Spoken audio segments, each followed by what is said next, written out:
What's going on, everybody? Welcome to Crunch Time here on a Saturday evening / late afternoon out on the West Coast. I'm Britt Devine, here with one half of the normal crew, Mr. STL Cardinals. We call him Justin. But the big news, if you guys see this man to my left, I don't know, left or right, one of the ways, we've got Mr. Cheese is good.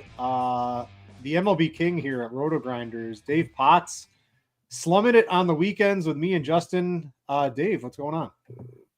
Not too much. Like I told you pre-show, it's just there's no other way to see Britt Devine than show up on a Saturday when I haven't seen you in like a year, and I just miss you. So I'm like, I'm going to do a Saturday show. I can't let Cards have all the fun, and all the fun he does have. So here we are. Well, so what normally happens on the weekend show is we talk about either the Cardinals being good or bad, and then how Justin has leveraged money on them for the night. So the Cardinals, Justin, they're good tonight, right?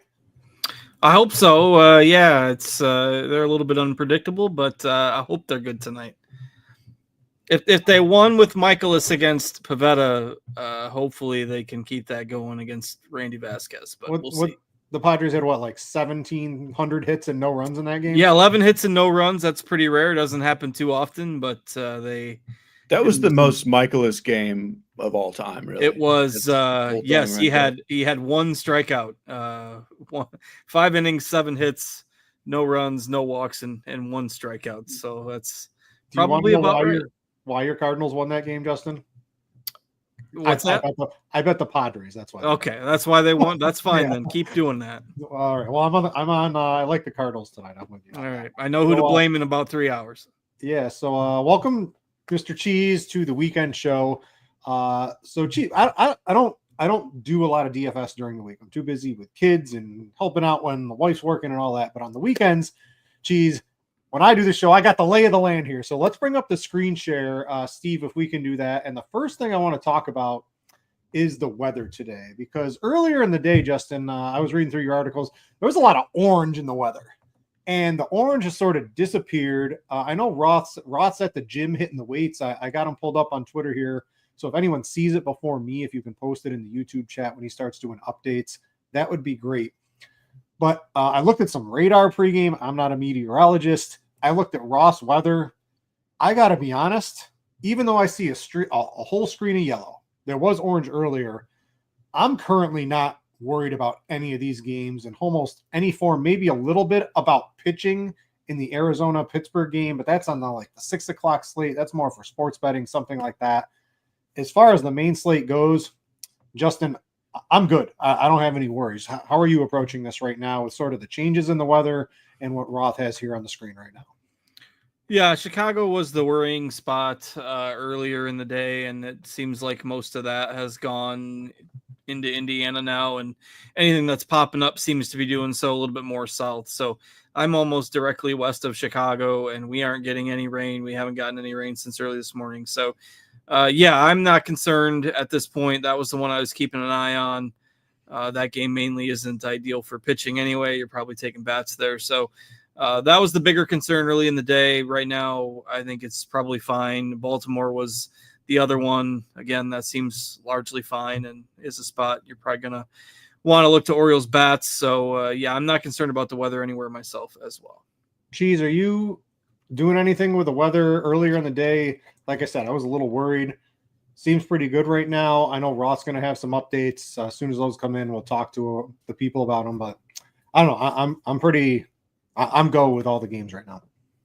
Yeah, I don't see any reason to change your plans. I mean, you could say theoretically this makes, already sketchy Trevor Rogers chalk maybe slightly more sketchy, but I'm not worried. I'm just assuming all the games are fine, and I'm playing who I'm playing. Yeah, I'm on Rogers, so I look specifically at the Baltimore radar, and I got to be honest, looks pretty good to me. I would probably have this like a green-yellow if Roth has that. He's always a little bit more conservative than I would probably be. But yeah, I'm full go on that Baltimore game for Rogers. So just wanted to bring that up for anybody. And again, if someone happens to see something from Roth, please ping us in the YouTube chat, and we'll love to take a look at that. So that said, Justin, you stole Cheese's article for the weekends. So Cheese, I hate to do this to you we're going to the man who wrote the article today, and you can chime in just a second. I hate to do that to you, Chief. Please do. Yeah. And he did. I promise he stole the art. Like, I desperately wanted to wake up early. Yeah, I had to wrestle away from him. You know, he fought me. Well, you didn't have to do the 4 a.m. shift today, John. Yeah, today was, these last 2 Saturdays, I'm like, maybe Major League Baseball is doing a little shift here. It's hot. It's midsummer. Fox has some national TV games on Saturday nights. Like, this is 2 Saturdays in a row where we've had 10+ games at night. I'm like, I can get used to this. I slept until 7 o'clock today. That's it's almost a record. And so I just peeked ahead to next Saturday's schedule. And no, there's like 9 games at 3 o'clock. So next Saturday is going to be back to the usual craziness on the weekends. But the first 2 post All-Star break Saturdays have been kind of nice, having the most of the games at night. And that's probably all we're going to get for good fortune, but that's all right. Yeah, let's get to pitching. Click the like button, too, guys. With a lot of you watching, not enough likes. Get to 75 likes. I'll give you something from Scores and Odds. I think I saw Justin. Did you got something in there on Scores and Odds today, too, right? I did. For a bet. So get up to 75 and 100. We'll get you those 2 bets a little bit later in the show here. But let's start with pitching. A couple ways you can go today. You've got Hunter Brown looking like the top play of the day here. He's easily attainable on both sites as your SP1. You got Garrett Crochet, who can always have a lights out performance, but against the Dodgers, I'm in agreement that Hunter Brown, at least according to our ownership, should be the top dog of the day. The question comes at SP2. Cards, I don't know if you were looking at the bat. The bat does not like Trevor Rogers today. There's something going on with the algorithms, with the umpire, with the weather, with something behind the scenes. I think it might have to do with pitch count on Rogers, according to the bat, not hitting the optimals over there. But, I mean, he's been pretty much spectacular. There is some regression due in his luck stats like BABIP and a couple other things here, but it's 7,900 against Colorado. How do you not click him in as your SP2? Yeah, I think your cash game combo today is probably Hunter Brown and Trevor Rogers. I mean, Rogers has at least 13 DK points in 5 straight. 3 of those have been above 25, and none of those have been against the Rockies. And you look at, this lineup now that they are probably going to trade away more pieces. They traded away Ryan McMahon yesterday.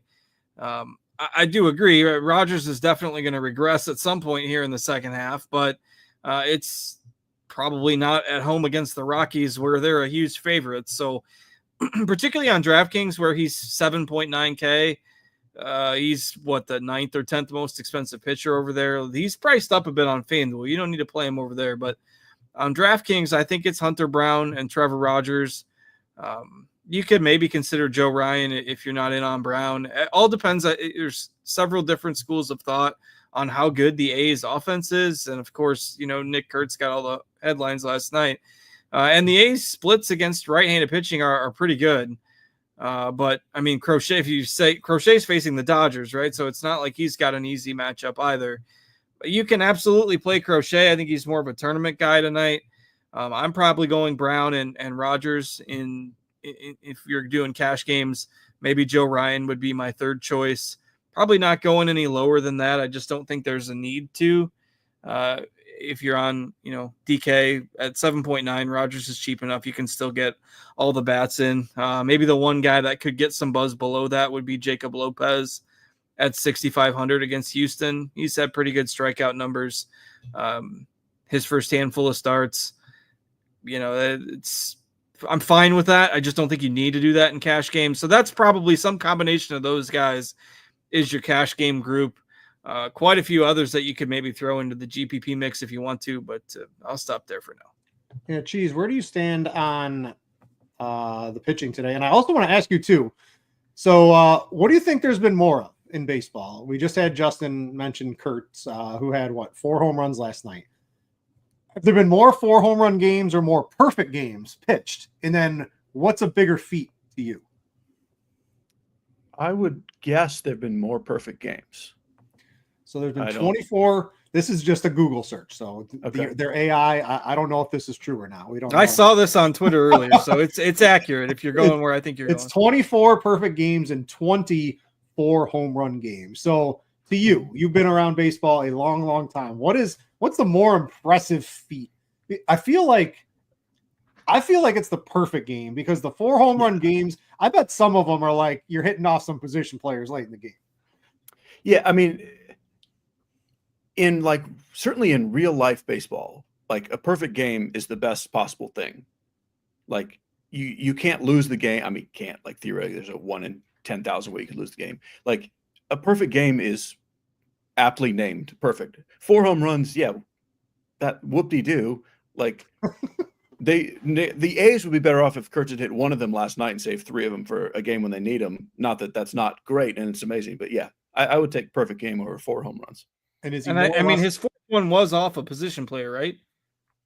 I think I saw like a video of it. I didn't look at it, but it was a pretty weak pitch. So I'm going to say, I'm pretty sure they had, because it was 18-2 or whatever it was, and 15-3 was the final. Let's see.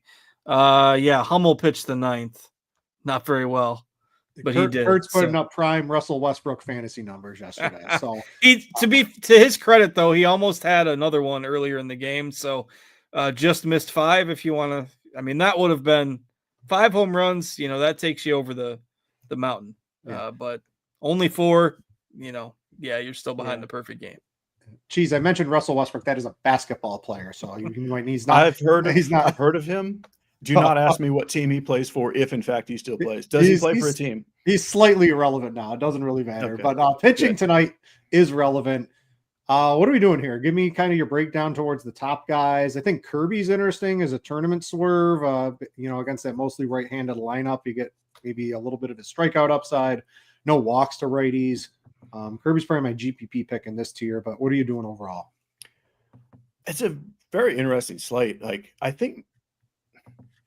I just don't think Hunter Brown in tournaments is fantastic chalk at 10-8. And chalk is a relative term. It's not like we have a 60% owned pitcher. But I don't think Hunter Brown should be something in the realm of twice as owned as Garrett Crochet.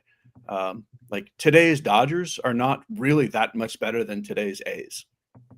And Brown and Crochet are similarly skilled pitchers. I still think Crochet has more best case scenario upside. So I think in tournaments, if you're spinning up, which I don't think you have to, I would rather play a lower owned Crochet. But yeah, so I'm very much still a George Kirby fan. It hasn't been great for Kirby, but I don't see anything wrong with him. I think he's still the same guy he's always been. And I like the matchup. So I have more Kirby than the 3 10K guys. I'm also on board with Trevor Rogers. It seems weird, but he's looked good. And it is the Rockies at home. I would definitely play Rogers in cash, but I'm playing a fair amount of him in tournaments too. Joe Ryan is kind of the other. I don't know what to do with him. I have very little Joe Ryan, which I don't feel good about because he's also amazing. But I'm not playing 2 expensive pitchers. And in most lineups, honestly, I'm not even playing 1. I'm just hoping they all cap out at 25 DraftKings points. And then I think you beat that with a bunch of guys getting, 17 DraftKings points for cheaper. So more of my lineups are starting with Kirby and Rogers. And then I'm playing a little bit of Jacob Lopez and Kumar Rocker. Just get the salary. There's a lot of bats to spend up for. So I like the 2 cheaper pitchers and get a couple extra big outfielders. It could absolutely go wrong with 3 pitchers who are that good up top. They could all score 30 DraftKings points and 50 FanDuel points, and you had to have them to win. But when I look at any one of them, I don't really see it being the likelihood tonight. So I'm a little bit under on all 3 of those top guys. Yeah, I think Brown's probably my favorite. Would you have Ryan over Crochet straight up, Justin? No, I wouldn't. Or either you, Dave. What do you think about that, Justin? I wouldn't have a major argument against it, but yeah, I would still take Crochet ahead of Ryan. All right, and then you both mentioned Lopez. Dave mentioned Kumar Rocker. Would you have any a Grant Holmes? I know it looked like Dave was on Kirby too. Kirby's my pick is a tournament swerve coming in as the projected 5th highest owned pitcher. I would have him probably in my top 3, if not top 2, with Rogers and probably Kirby being my top tournament pitchers. Anyone else you wanted to take a swing on, Bubic on DraftKings? I mean, tournament 10,000 is a pretty ridiculous price for him. I don't know, like a Cade Horton against the White Sox. Does that, at a 6,500, if people are going to be playing Lopez at 6,500, do you take a 3-to-1 ownership swerve on Horton, Justin? Does that do anything for you? And like the Tyler Andersons, the guys below him are just a no to me. I think Horton's probably about the lowest I'd go.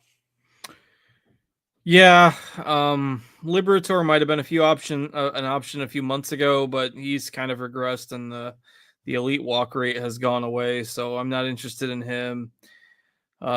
David Peterson, it's a good park, but not enough upside for me. Horton would be, I suppose. I think I kind of agree with Cheese that I probably play Kumar Rocker ahead of those other guys if you're in that range. I think there's some downside risk with him, but if you're looking for a cheap guy in GPPs, I think it's Rocker. And I'll just echo the Kirby thoughts. I didn't really talk about him all that much, but I did tag him on FanDuel, where he's actually cheaper than he is on DK, I believe. So I'm fine with Kirby as well. Rocker would probably be my swerve punt away from Lopez if you're looking for somebody in that 6K range. I know Dave liked him too. So Rocker drawing love from I think I could play him too. He's been picking up a little bit, so I like that. We did get to over 75 likes, so let me bring up some scores and odds. A play I'm on for tonight, if you're looking at the sports books, is the Diamondbacks. Now, it was a sweat last night. I won the Diamondbacks. I had them for 2 units last night. I'm on them again tonight. It's just, it's Merrill Kelly against, oh my goodness. Who's the horrible pitcher? Andrew Heaney. And then you get this Pirates lineup that can't hit anybody.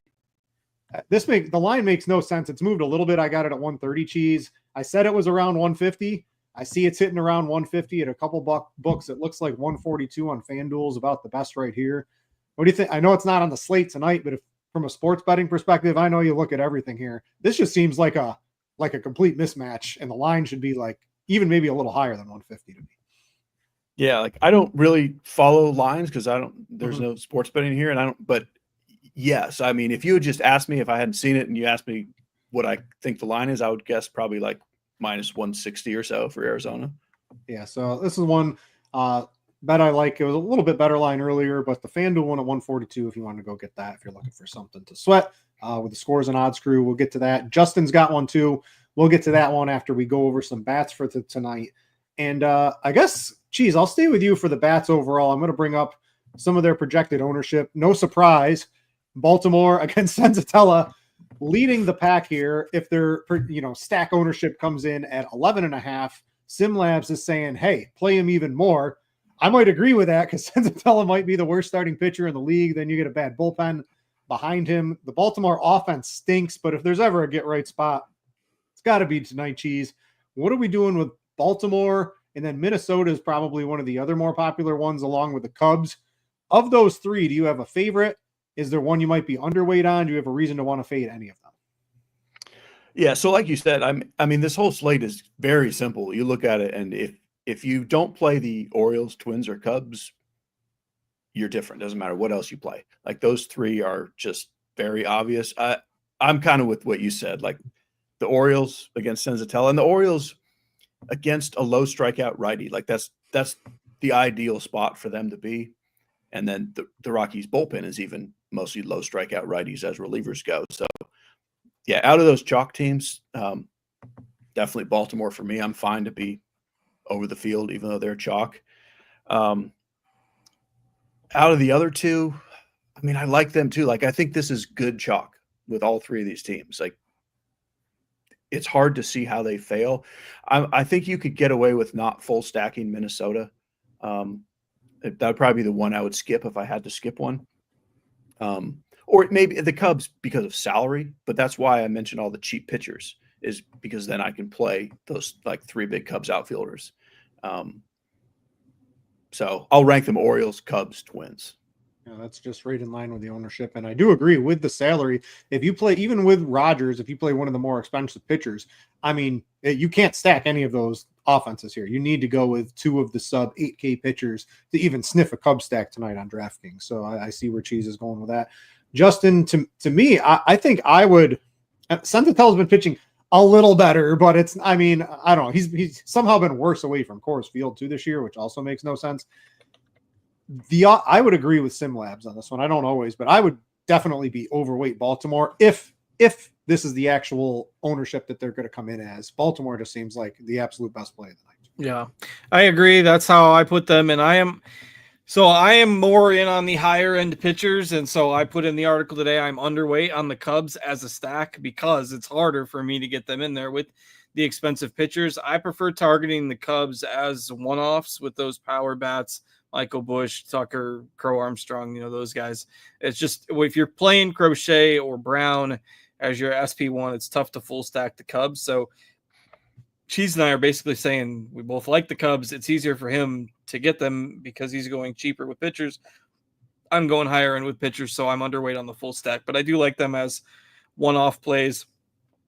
Probably a little bit underweight on Minnesota as well, though I don't necessarily have a strong take on Minnesota.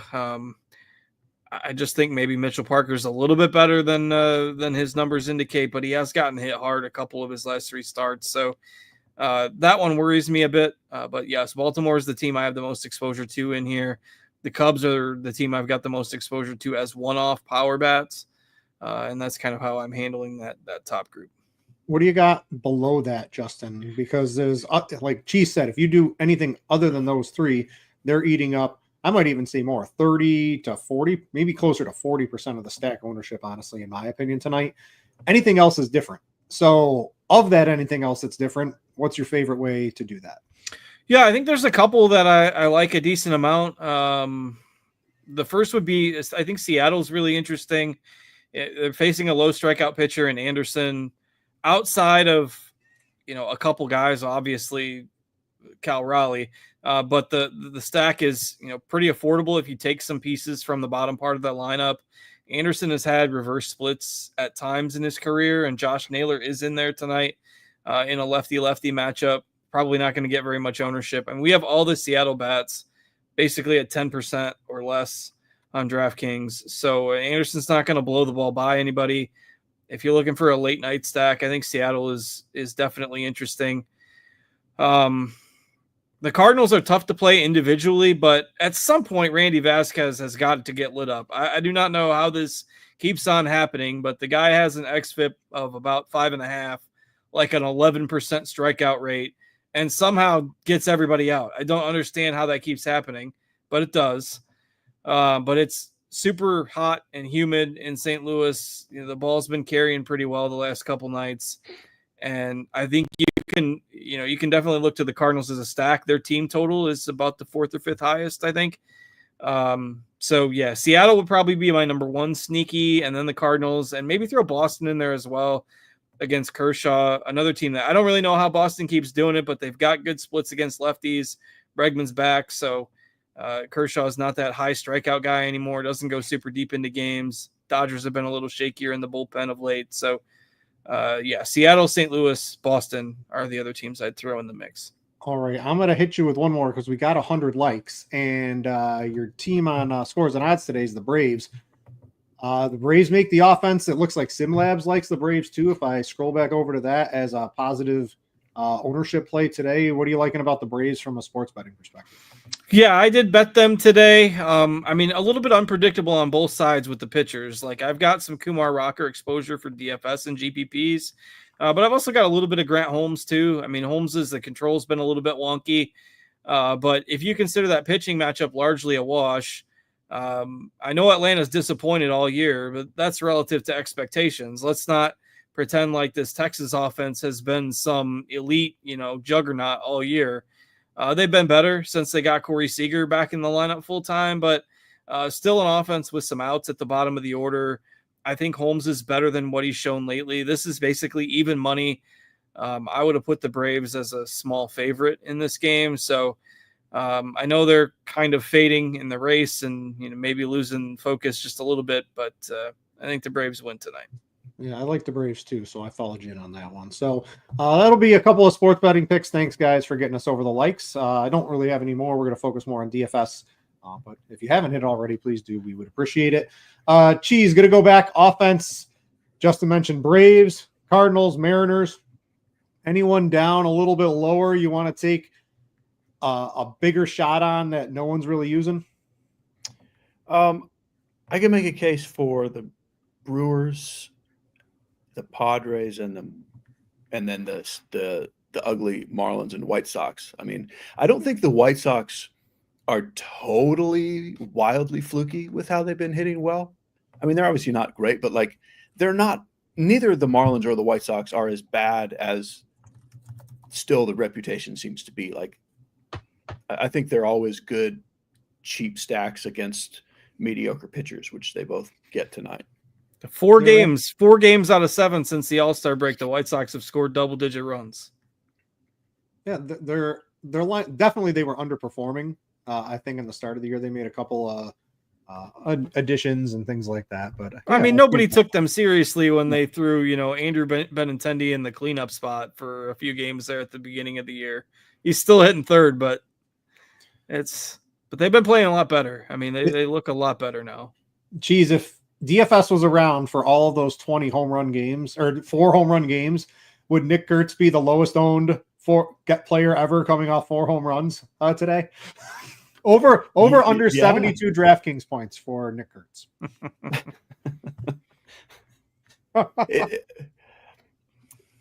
He's good. He's good. Yeah, I don't know. What about I'm not gonna stack the A's, but maybe the Astros. If Lopez, I know you like Lopez, and I think he's reasonable to use.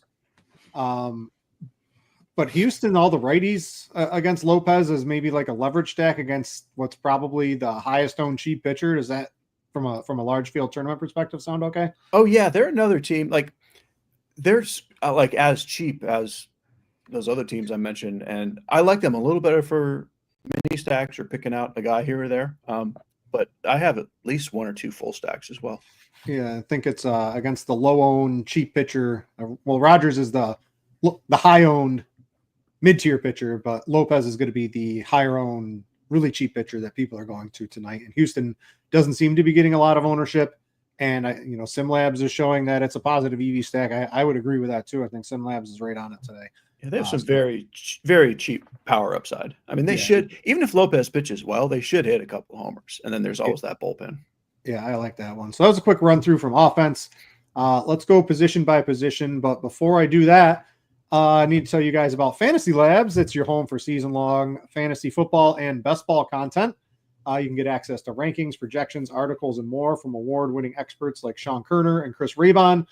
Fantasy Labs has an app that you can get real-time ranking, cheat sheets, and lineup advice on the go. You can sign up with code RG15 for $15 off. And I will say, Kerner and Raybon, if you like sports betting or anything, even DFS, you can get some really good nuggets from them just following them on Twitter, but getting the stuff behind the scenes also very excellent on as well. So 2 thumbs up to that if you want to check out Fantasy Labs from a personal perspective. 2 people I listen to very closely come football season. All right, position by position. Justin, I'm going to start with you. Catcher today, not really a spot on, Cal Raleigh, would want to play him, but 6,200 or something, 6,300, generally not your most optimal use of salary on DraftKings. And you can see his ownership's way down and what could be a pretty good matchup for him today. It seems like everyone's going to the mid-tier or even a little cheaper. You got Contreras, Garver, Diaz. What's your favorite here of maybe these mid-tier catchers if you have to pick one? Yeah, it's strange to me because William Contreras continues to project as a chalk option almost every day, and I'm never on him. I just don't. It really hasn't been a ceiling year for him at all. The power numbers are not great, and look, Milwaukee's been playing fantastic baseball, but they're largely doing it on the strength of their pitching. And Jackson Churio has an 18-game hitting streak right now, and Yelich is a 30-game on-base streak or something like that, but. William Contreras, it just is a no for me at that type of ownership. He has 1 home run since the beginning of June. It's almost the end of July. So, and Jansen Junk's a solid pitcher with good control. No on Contreras at 4K as the most popular. Not super chalk by any means. Ownership's largely going to be spread out here because there's not a guy you absolutely have to have. So definitely, I think you could fill this position in last. Most people will probably go cheaper with like a Mitch Garver or a Yainer Diaz. Diaz hitting cleanup. Garver against a weak lefty. So I'm fine with those guys. But if you're in that 4K range, like I placed Carson Kelly before I played Contreras. Herrera for the Cardinals, I think, is interesting, especially in your Cardinal stacks as well. Took him some time to get his timing back after he came off the injured list, but he homered on Thursday, has looked a little better at the plate the last couple nights. So Raleigh, obvious, if you're able to get there. I'm probably not getting there in cash games. It's probably, Garver or Diaz, I would say, would be the popular choice. Yeah, those are the two I'm kind of circling, and I think I'd want Garver if I had to, but I can't find my line. I like my lineup as is. I can't find the extra $100, so I think I'm looking at Diaz right now. Cheese, what do you got here? If you have to kind of pick between the mid tier, do you agree with Justin of Kelly over Contreras? Who's your favorite between Diaz and Garver if people are making these choices, and then what else are you looking at? Yeah, it's pretty similar thoughts. I would probably play Diaz in cash, although I think you could even get away with Christian Vasquez and just full punt it in cash if you wanted to. I totally agree on Contreras. I don't think I've played him outside of a Brewer stack in 3 months since April probably. I do like a Brewer stack, fine, but I have zero Contreras outside of that. I also like Augustin Ramirez. Yeah, I like him for another, GPPs. just slightly more expensive than Diaz and Garver. And then Goodman is in my player pool. Obviously, I shouldn't say obviously. You can stack whoever you want. I don't have any Rocky stacks. I have a little bit of Goodman and Jordan Beck. That's about it. What do you, Cheese, from a guy like Contreras? If you're looking at last year's stats, I understand the projection. We're like over halfway. We're past the All-Star break. How much are you personally putting stock in this season compared to what was projected at the start of the season? To me, I'm pretty much all looking at like this season. I'm not really looking too much at last season anymore. Yeah, we're at 300 plate appearances for Contreras against righties. That's plenty to use this season. Once we get over about 200, I'm fine to just go currencies. But even last season, while the numbers were better, he's still just a ground ball hitter. He needs just the right matchup. This just isn't it. Like last year was a fluky good year, and even that, I mean, it was like probably a career year for him with 23 homers. Like he's a wonderful real life baseball player, but this is just not a DFS superstar. Yeah, I would agree with your take completely on all of that here. So let's go to first base. Interesting overall position on FanDuel. I like Michael Busch at 3,200 over there. Leadoff for the Cubs today against the Volley. How do you not want to get all of that at 3,200? The problem on DraftKings, Justin, is he's 5,500, and you might not have 5,500. If you're using Brown and Rogers, I don't know. It's tough to spend 5,500 at first base today. Is he your preference of anybody if you are spending up? And then break down this mid-tier of maybe, Vargas is popping for the White Sox, I think, on the bat. The other Contreras, who I'd much rather play tonight, is 4,100. You've got Hearn, who was, hot to start the season. He's kind of cooled off into what we would expect a Ryan O'Hearn to be, but he's hitting in a good spot in that Baltimore lineup against Senzatella. Which one of these, mid-tier-ish first basemen are you most likely to play if you can't get up to Busch? I tagged Michael Busch simply because it is hard to get him, but then it's also hard to get Tucker at 61 and Pete Crow Armstrong at 59. So yeah. I wanted to try to get some exposure to the Cubs. And so I tagged Michael Busch. But if you can't get there in cash games, I totally understand it. I'll play with the narrative with Ryan O'Hearn, man. If there's a spot against Antonio Senzatella, who's not going to blow the ball by anybody, O'Hearn wants to, make a splash here so that he can get traded in the next few days, go to a contender, 4,200. I like him. I think he probably fits. If you're rating it out by points per dollar, like Miguel Vargas is going to pop. I don't have a problem with Miguel Vargas at that salary, particularly on DraftKings. on FanDuel, he's not necessary. But Vargas at 3,100, like I'd play him over Andrew Vaughn if you're looking to like power rank the punt type guys. You got maybe a Ty France or Wagaman down there. Like Vargas is definitely that guy. So I think your options are Michael Bush if you got the salary to spend, Ryan O'Hearn or Contreras if you're in the mid-range, and probably Vargas if you find yourself needing the salary to go cheap. What do you like at first base today, Cheese? I'm on the Ryan O'Hearn train. I would play Bush, of course, over him straight up, but like like you said, that 55 is just that hamstrings the rest of your lineup. And I also don't mind Matt Olson at that same price to be different. I don't love the Braves as a whole stack, but I do like Olson, just a direct pivot off of Bush on DK. But yeah, I'm playing a lot of O'Hearn. There was somebody else cheap. Christian Walker is priced near Vargas. I do like the Josh Naylor thing. Tyler Anderson is not good against lefties. Josh Naylor is just a super underappreciated hitter. So he and O'Hearn are probably my favorites. I don't have a ton of Naylor because I wasn't sure he'd be in the lineup until we saw it. But I would have more of him if I was building now. Oh yeah, hitting fifth, lefty, and I mean Anderson's been very, very reverse splitsy this year, so that's one of the prime spots that nobody's probably looking at in terms of like a GPP upside today. Let's go to second base. Pick your Cardinal. Justin seems to be where people are going here today between Westberg and Holiday. I agree. Brendan Donovan. I mean, this is like 50% of the ownership between these three players here. I don't have an argument against any of them. That's exactly where I would be going. Holiday's 4,000. I think Westberg is 4,500 on DraftKings. So that's a reasonable price difference. Do you want Westberg for $500 more, or are you okay getting Holiday at the $4,000 price tag if you're choosing?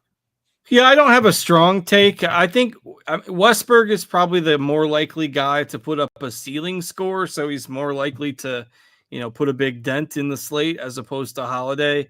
Donovan's probably your more consistent, lower ceiling kind of guy. So Westberg is my choice, but you can also play him at third. So that gives you some flexibility there. Like all these guys are priced in the mid-range, and you throw Willie Castro in there as well, who's sitting third for Minnesota tonight. You've got all sorts of options in that 4K. I'm not on Altuve, but that would be another guy. They're all in the 4Ks that you can play tonight. And the position, kind of dips off in a hurry. I'm not playing Jonathan India. I'm not playing Jose Iglesias. Like, to me, Ozzy Albies is probably the lowest I would go, or maybe Jorge Polanco.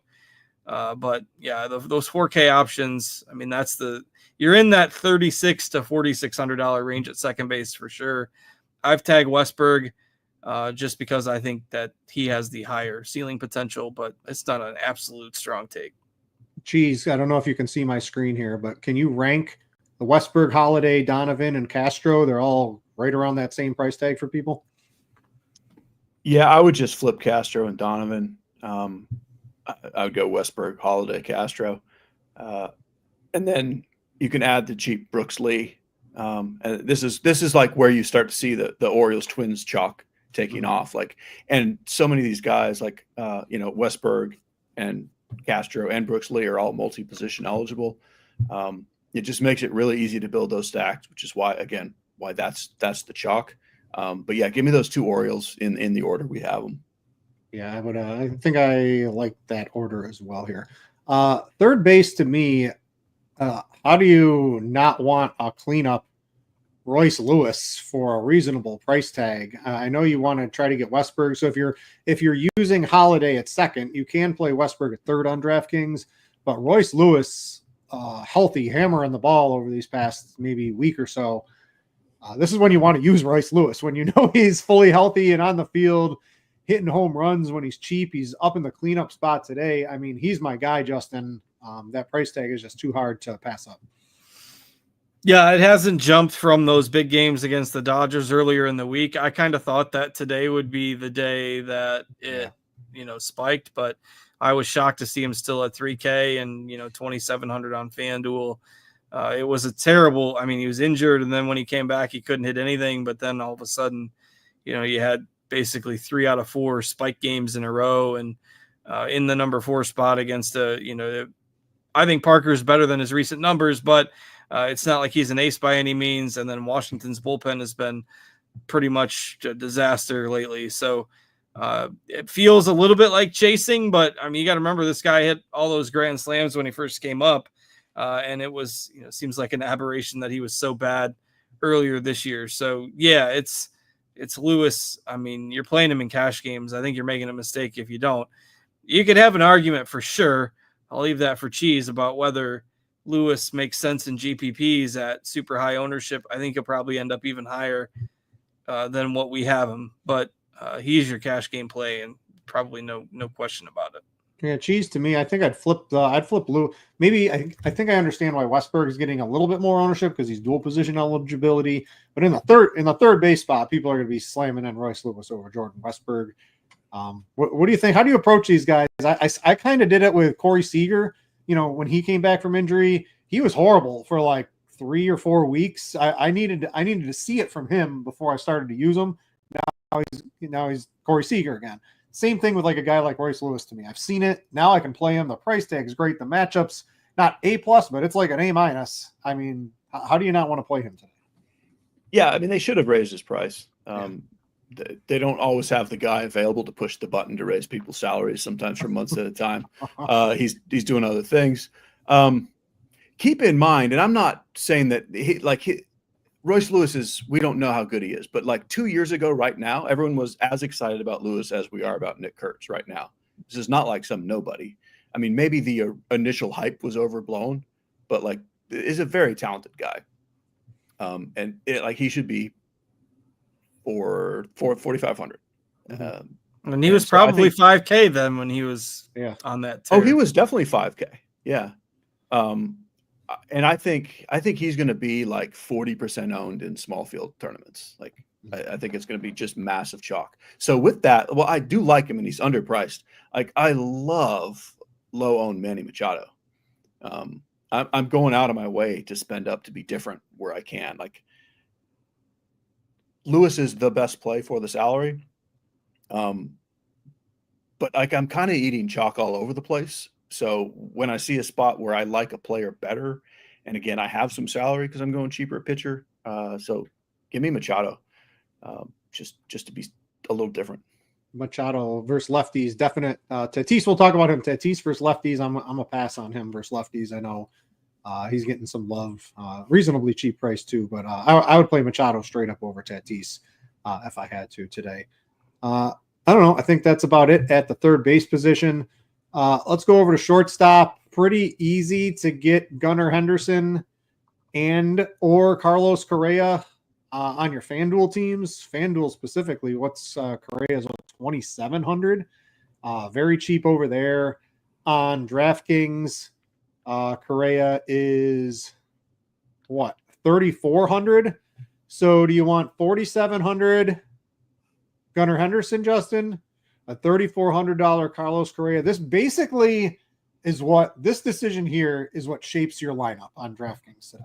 If you do Henderson, you probably can't get Michael Busch. If you do Correa, maybe you can squeeze him in there. This is what kind of makes your DraftKings lineup today. So to me, it's kind of a big decision. Where do you stand? Well, yeah, I mean, you could have a really common 2v2 that's like, do I go O'Hearn or Wilson Contreras with Gunnar, or do I go Michael Busch and Correa? I don't necessarily think there's a wrong answer to those questions. I think those are going to project very similarly. Gunnar's probably the first Baltimore bat that I want to click. I mean, I know that he's having a quote unquote down year, but the ISO splits are still good against righties, and most of the righties he's faced aren't Antonio Senzatella either. So yeah, I'm fine with Gunnar, and largely in GPPs, I just think there's enough pivots away from Correa at that same salary level that, I'll probably end up being underweight there. The Twins haven't faced a ton of lefties this year, but you could look at, again, lefty against Tyler Anderson, I'm okay with. So you could play some JP Crawford, somebody like Mason Wynn or even Seager, who you mentioned, I think are interesting contrarian plays tonight, because so much of that ownership is going to go towards Gunnar and Correa. I mean, I think one of those two guys is clearly the answer for cash, but you got a whole lot of other interesting names here, like a Seager or even a Francisco Lindor against Ray. I don't think it's crazy for GPPs, just because there's not going to be a whole lot of ownership on anybody other than those 2 or 3 top guys tonight. Yeah. So Dave, it's $100 difference. So it's like you can do a Contreras and Henderson, or Michael Busch and Correa. But Busch and Correa cost $100 more on DraftKings. Do you have a preference between those two? This is the big decision, and I agree with Justin. Those are the right choices, but this is what most, I think, good cash teams are going to look like tonight, having to choose between those two. Yeah, my preference is to spend up at the shortstop. All right, to get going. I'm willing to be underweight on Correa.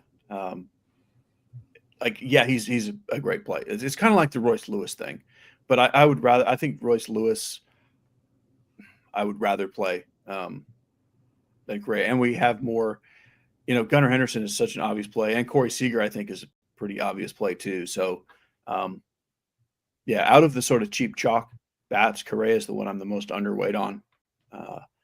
Give me the lower at first base, get up to Henderson is what I would do.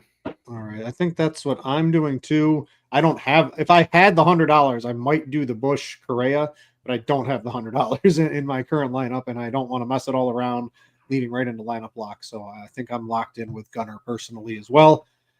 Anything else down here, Cheese, you'd want to take a shot at in a tournament? I mean, there's some big names, a Seager, a Lindor. Does Colson Montgomery count as a big name? No, but it's cheap, right? It's even cheaper. I mean, he's drawing more ownership than I would probably expect. Yeah. I really don't mind him or Brooks Lee, and just go super cheap. But again, like they're only like moderately cheaper than Correa, which is what makes it all tricky. But I don't mind them. And again, I'm just willing to be underweight on Correa, so I'm fine to go cheaper. Yeah, you've mentioned Brooks Lee a couple of times. I think that's a really good spot to get contrarian today. I will back you up on that one. So if you're looking for something to get a little different with, I think Lee is a reasonably good spot to do that today. All right, let's go to the outfield. We'll wrap up position by position. If you have any questions, we'll have, 10 or so minutes to do some of those. You can do in the Discord. You can do it in YouTube. You can do DFS. You can do sports betting. You can talk about whatever you want, and we will try to answer that for you. In the outfield today, it's surprise Twins, it's Cubs. There's a couple of Baltimore players out here. There's Seattle. There's Fernando Tatis. I think these are what everybody's playing today. We can't play them all. Justin, what are the best plays? Maybe factoring price. I'm going to sort by salary here. So would you rather, let's say Ohtani's probably in the highest salary tier, but I think nobody's really going to be playing him today against Crochet. So Acuna, Tucker, Buxton, Pete Crow, Armstrong. Rank those four for me. Yeah, this is the position that I had the toughest time with today, just because, you got Buxton at 6K and Tucker at 61, and even throw Suzuki in there at 54 and PCA at 59 and Tatis at 57. Like, Tatis's numbers have always kind of lagged against lefties. You got a guy with pretty good control. I'm out on Tatis as well. I think, Britt, you mentioned that a few minutes ago. So if he's in any of those tiers, I would throw Tatis, would be towards the bottom for me. I mean, the Cubs 3 power guys is kind of like just throw a dart and see, like whoever gets into one. But they're so expensive. Like, Buxton is probably the guy that would end up being the cash game play for me, but I don't necessarily feel like you're doing it wrong if you go with Tucker or PCA. They're all just so close, but I'd put Buxton ahead of them. It's just tough to decipher outfield. Yeah, Cheese, where do you got? Give me your top 2 outfield bats if you're at the top, regardless of price, who are the top 2 plays you'd want to use today? I think Buxton is the clear number one. And then, like Card said, I think the problem then is it's a Cubs guy, but can you really pick which one? I can't, and I know that I can't. I'm going to say Pete Crow Armstrong is my favorite of the 3, but that's just a random dart throw. It's like a 3-man tie. But to me, Buxton is the one. Certainly in cash games, if you're spending up, that's what I'd take. But he's my favorite in tournaments too. There's so many, all those names you mentioned right at the top, like they all have to get some ownership. So I don't think we see the massive chalk on the outfielders. So I'll go Buxton, then PCA, then Tucker, then Suzuki. All right. Yeah, I like so. I'm just I think I'm staring at Suzuki just because he's the Cubs bat that fit the salary remaining. There are a couple cheaper outfielders, and we'll get to those in a little bit. But we don't have that. We don't have a bunch of 2K-ish guys to throw into our DraftKings lineups today. That's why it's hard to get the Cubs with good pitching and things like that. So there's a couple 3K-ish guys, but not having that 2K play does make it a little harder. So Justin, maybe we can talk some of the 3K guys. We'll see if they show up in the ownership here. So you've got guys like probably not a Benintendi. You're looking at like a Tyler O'Neill, Harrison Bader. You've got how much Jordan Walker on FanDuel is $4,000 to $2,500. I think he's reasonably priced here on DraftKings too. What are we doing in maybe this like 3K-ish tier? Jordan Walker also $2,500 on DraftKings. So like 3K-ish and below. We probably need one of those guys. Who is your favorite today? Yeah, Jordan Walker also has the problem that he's not very good. I remember when he was the number 1 prospect in baseball, and it just hasn't clicked for him, which kind of stinks for the Cardinal fans. He is really cheap though, and Vasquez doesn't miss any bats, so I can't. I'd probably play Burleson though if I was going for a Cardinal outfielder. Obviously, he's a little more expensive, but Burleson at 4K. Bader's got good splits against lefties in his career. He hasn't had a great season. He is hitting 5th tonight, so I'm okay with that one. Probably throw a name in there that you didn't mention you mentioned Benintendi as probably a pass. I think Mike Tauchman is okay. Revenge for him. He had a home run last night against the Cubs, and he's at least got some pop leading off for the White Sox. So Tauchman at 3,500 on DK, I think is fine in that 3K range. What about Tyler O'Neill? Between Bader and O'Neill, who would you rather take a shot on? They're just going to throw all the former Cardinals at me. Yeah. You probably would play O'Neill because I think he's got a little bit more pop these days. Or Cowser. Cowser's 4,100 on DraftKings. O'Neill is 31, so that's a pretty significant difference. O'Neill will be higher than 1% owned though, just because enough people are playing. The bat loves O'Neill, so O'Neill's gonna get juiced up. Yeah. Rosarena for Seattle, he's got pretty good splits against lefties as well. He's 4,700. So yeah, those are some of those guys. You could maybe consider Ref Snyder. I don't love Ref Snyder because he could very easily turn into somebody else if Kershaw doesn't go deep into the game. But another guy who hits lefties fairly well. Geez, what do you got in this cheap end? Maybe I'm going to condense it. An O'Neill, a Bader, Benintendi, basically like this third Tauchman, this 35 to whatever you want to go down in range. You sort of need one of these. Obviously not if you're stacking the Cubs outfielders and you have 2 cheap pitchers. But I think a lot of lineups are going to need one reasonably cheap outfielder. Who's your favorite? I think it's definitely O'Neill. And I think he's definitely way more popular than we're showing, like you said. Yeah, I haven't refreshed. I could do that. I haven't either, but yeah, like I think O'Neill will be more owned than Bader, although they'll both be in stacks. But I would go O'Neill first, probably Benintendi second, and then O'Neill Bader. just got a big ownership. Okay. Oh wait, no, that's optimal. Hold on, let me see here. What did I do? Oh no. So he's one of the most optimal, but nobody's owning him. So I would agree as well. He's probably going to be he's going to be in the low double digits, probably. Yeah. 10, no, I mean, nothing to worry like about, but yeah, like 10 to 15% at least. Yeah, I would say so too. And then Cheese in the 4K tier, again, we're probably going to need one of those guys too. sometimes on DraftKings you get the dead zones where it's all the guys to like 5,200, and then there's nobody you want to use to like 3,800. That's not the case tonight. There's the high price, there's the mid tier, there's the low tier. In the mid tier, maybe we're starting with like a Julio Rodriguez at 5,000, all the way down to the Baltimore guys, Cowser, Laureano, Burleson, right? Do you have a favorite in that midish tier? I think Rodriguez is probably going to be a guy a lot of people targeting.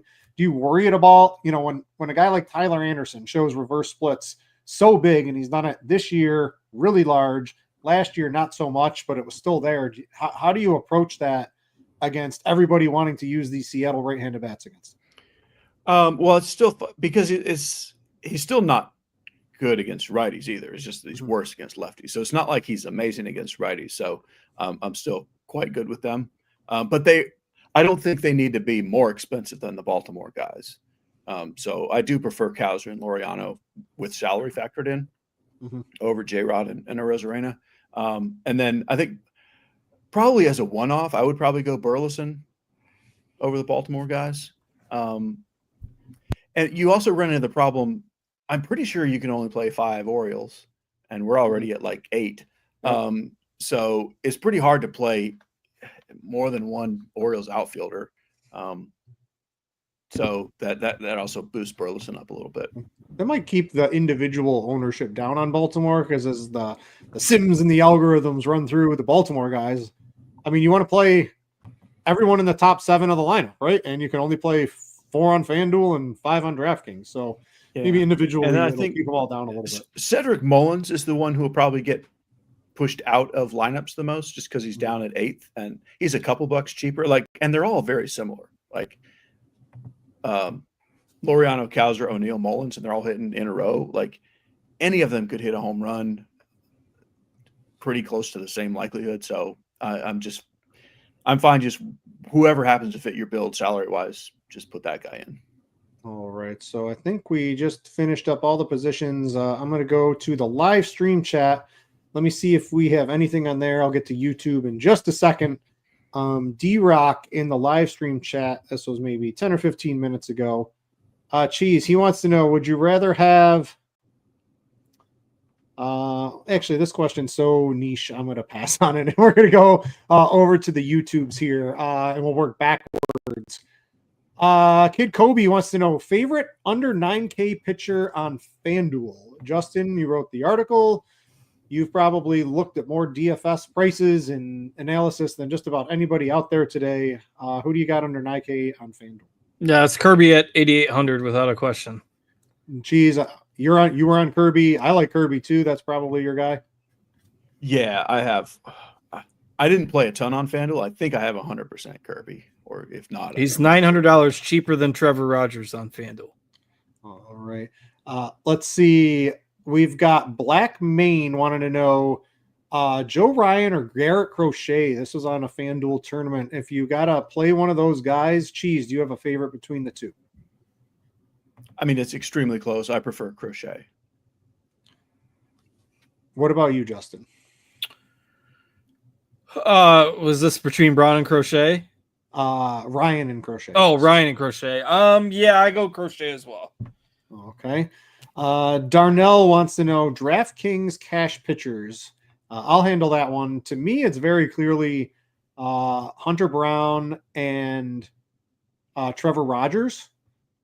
Would anybody want to put another pitcher into the mix there? Is there anyone, if you had a third, Cheese, who would it be if you weren't? It's Hunter Brown for sure.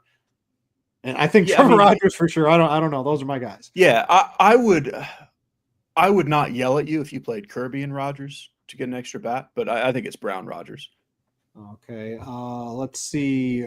Ramirez or Diaz? You got to pick a cash game catcher on DraftKings cards. Who would you take between those two? I think it's Diaz for cash, but I do really like Ramirez in tournaments. Yeah, the problem on DraftKings today, I would want Ramirez. I just can't. You need every dollar on DraftKings today. If you're playing, even if you're playing Brown with Rogers, you still have to make several concessions. You know, even with like a 3K Royce Lewis at third base, and you're even without like a Michael Bush, you have to make concessions all throughout your DraftKings lineup. You can't get all the guys you want today. So $400 savings on Diaz. I don't hate Cheese's idea. Go all the way down to the Boston catcher, just $2,200, free up as much salary as you can for the other positions that might matter. I think that's also pretty interesting as well. Kumar Rocker, Cheese, you talked about him a little bit here. Is he okay for tournaments? I believe he is. He's my favorite, just cheap dart. All right. Story or win? What do you got, Justin? Who are you taking?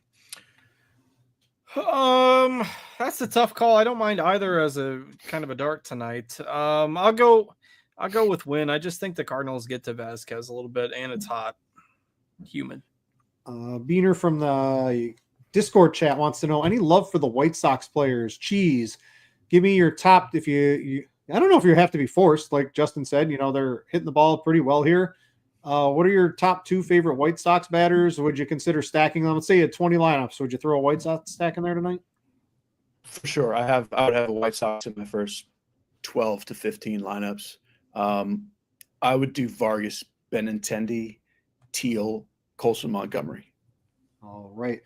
Alex wants to know, he's at the lake. He needs to know, what does he need to have for DraftKings cash? So let's all pick a bat.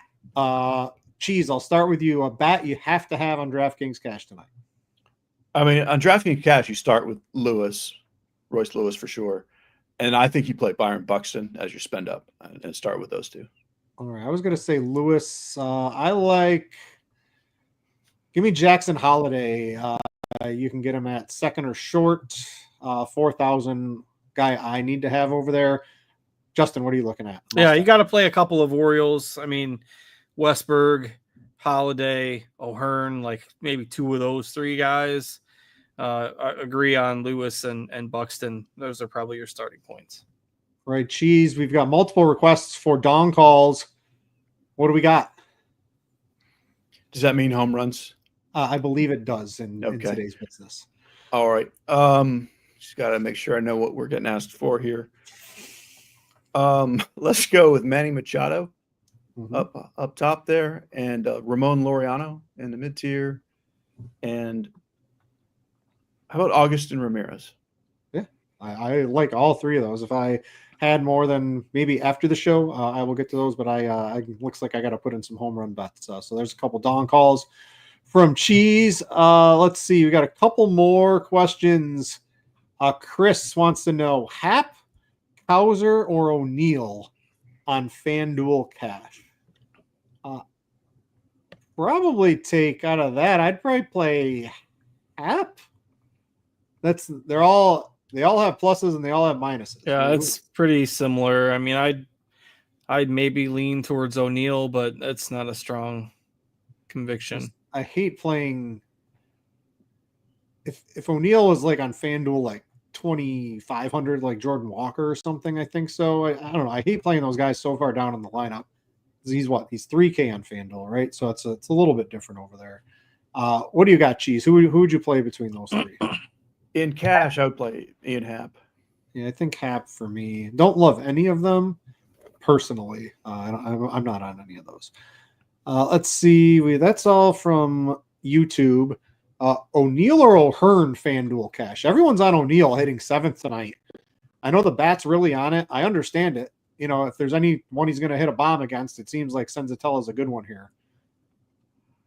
I don't. Is O'Neill getting is he getting too much love, Cheese? I would play O'Hearn over him at cash. I think I would. I agree with that. Yeah, I would too. I think O'Neill's a good play. I think he's getting a little bit too much love. Our ownership was definitely, maybe there was a problem with the algorithm. He's not going to be 1%. He seems like he's going to be extremely popular tonight. It's me from Discord. He's got about a minute to get this in. A stack to win it all tonight, Justin. I'm going to go the late night hammer with Seattle. If you're looking to be off the board. I mean, if you're just looking for chalk, Baltimore, but Seattle if you want to be crazy.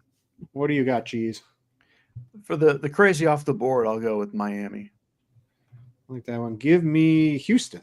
against Lopez. They are going to get revenge on Nick Kurtz tonight, and they're going to take out their good, promising young pitcher. So I like Houston. So we've hit lineup lock. Appreciate everybody watching the show. Cheese. It's been what is Cheese? I don't really watch the shows during the week. I'm busy with the kids. What's Cheese been up to over these past couple of months? Are you getting ready for football? There's another sport, a big one coming out. I think DraftKings released all their salaries for week 1 right before all the injuries start happening. So we'll see how that plays out. But how's Cheese doing? It's been good catching up and doing a show with you today, man. Yeah, no, I have not even kind of thought about football. I don't really play football until October when baseball's over. Did you see that the Browns unveiled a new helmet? Yeah, It's brown. Yeah, it's very creative. As long as that doesn't become the regular thing, if we in fact just use it 3 times, I'm good with it. Like but The plain brown helmet makes more sense for the Browns than the orange one, though. it would seem so. I disagree, but I have no issue with that. I think it's good as long as they're not trying to get funny and put a logo on it here. So I'm good. Yeah, no, I basically just watch my Browns flounder in September, and then I'll start playing a little bit in October. I want to note Roth. This was a few minutes ago. I should have got these. He says the most interesting spot is St. Louis. He thinks it's very likely the game just plays, maybe with a chance of delay. He is saying there is a worst case scenario that the game is interrupted and doesn't finish in St. Louis. And then he said Chicago looks like a very slim chance of basically anything happening in the Chicago game, which was the one he was really worried about earlier in the day. To me, I would say don't worry about the weather. Don't worry about late swapping with any of the weather. Whatever you've got in should probably be good, if you ask me. So thanks to everybody for watching the show tonight. Click the like button on your way out. For Justin and Mr. Cheese is Good, I'm Britt, and we out you.